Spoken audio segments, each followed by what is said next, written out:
हाँ जी, नमस्कार।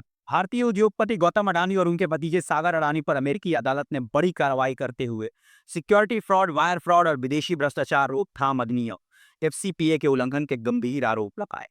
अगर ये आरोप साबित होते हैं तो दोनों को प्रतीक अपराध के लिए 5 से 20 साल तक की सजा हो सकती है। एबीसी ऑस्ट्रेलिया और अदालत के दस्तावेजों के अनुसार गौतम अडानी और सागर अडानी पर भारतीय अधिकारी $265 मिलियन यानी 22,000 करोड़ की रिश्वत देकर सरकारी टेंडर और पॉलिसीज में लाभ उठाने का आरोप है, और अगर दोषी पाए गए तो उन्हें अमेरिका को हैंडओवर किया जा सकता है। अडानी समूह ने इन आरोपों को बेहद निराधार और झूठा बताते हुए कहा कि वे अदालत में अपना पक्ष रखे। हालांकि कानूनी विशेषज्ञों का कहना है कि आरोप का तय होना इस मामले की गंभीरता को दर्शाता है। यह मामला अडानी समूह के लिए एक बड़ा संकट लेकर आया है, जो पहले भी विवादों में घिरता रहा है लेकिन अब तक किसी भी बड़ी कानूनी कार्रवाई से बचता रहा है। इन आरोपों से भारत की अंतर्राष्ट्रीय छवि भी खराब हो रही, खास तौर पर जब अमेरिका में निवेशकों को धोखा देने और भारतीय स्टॉक एक्सचेंज को गुमराह करने की बात शामिल है।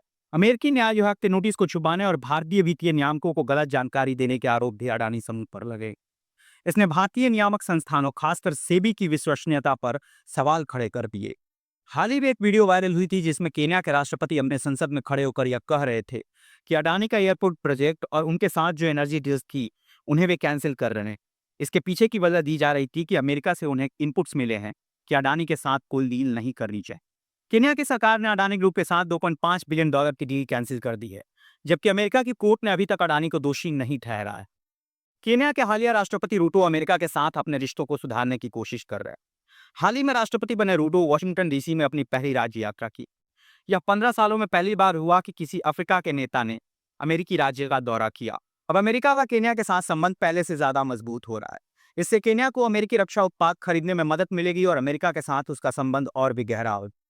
पर यहाँ ध्यान देने वाली बात यह है कि केन्या के राष्ट्रपति ने संसद में यह जब घोषणा की कि वे अडानी के साथ डील्स को कैंसिल कर रहे हैं, इस दौरान संसद में मौजूद अन्य सांसदों ने इस घोषणा का स्वागत किया। अडानी के लिए एक बड़ा झटका है क्योंकि उनका यह पहला अंतर्राष्ट्रीय एयरपोर्ट प्रोजेक्ट था। अडानी ने यह डील बड़े उम्मीदों के साथ की थी। अब ये डील किसके पास जाएगी ये देखना होगा। क्या ये डील चीन अपने पास ले जाएगा या फिर कोई अमेरिकी कंपनी इसे हासिल करे, ये भविष्य में पता चले। अडानी के अन्य इंटरनेशनल प्रोजेक्ट्स जैसे म्यांमार, इंडोनेशिया और ऑस्ट्रेलिया में कुछ प्रोजेक्ट्स हैं, लेकिन सबसे महत्वपूर्ण है इसराइल का हाइफा पोर्ट, जिसे अडानी ने इसराइल की सरकार से खरीदा था। यह डील 2023 में $1.15 बिलियन में पूरी हुई थी और शायद ये डील कैंसिल ना हो पाए। हालांकि अडानी के अन्य इंटरनेशनल प्रोजेक्ट्स पर दबाव बढ़ सकता है और कई देशों की सरकारें अमेरिका के दबाव में अडानी के साथ अपने प्रोजेक्ट्स को कैंसिल कर सकती। अडानी के प्रति विदेश में हो रहे छीछा लेदर के साथ देश में भी कांग्रेस नेता राहुल गांधी ने गौतम अडानी की तुरंत गिरफ्तारी की मांग की है और प्रधानमंत्री नरेंद्र मोदी की सरकार पर अडानी को सुरक्षा देने का आरोप लगाया है। उन्होंने कहा, जहां आम भारतीय छोटे छोटे अपराधों के लिए जेल जाता है, वहीं अडानी जैसे लोग जिन पर अरबों के घोटाले का आरोप है, वे सरकार के संरक्षण में खुलेआम घूमते हैं। विपक्ष ने मामले की स्वतंत्र जांच की मांग की है और भारत की नियामक एजेंसियों से अमेरिकी अदालत के आरोपों की सच्चाई का मूल्यांकन करने की अपील की। अब बात यह है कि अगर गौतम अडानी और उनके सहयोगी दोषी पाए जाते तो उन्हें कड़ी सजा भी पड़ सकती, जिसमें जेल की सजा और संपत्ति की जब्ती शामिल।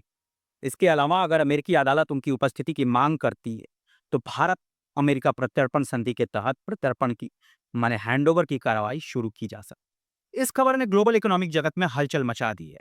द हिंदू, रॉयटर्स और न्यूयॉर्क टाइम्स जैसे अंतर्राष्ट्रीय मीडिया ने इस मामले को भारत में कॉर्पोरेट जवाबदेही का एक महत्वपूर्ण मोड़ बताया है। अडानी समूह की कंपनियों में निवेशकों की इस ऑनगोइंग कानूनी लड़ाई से प्रभाव को लेकर चिंता व्यक्त की।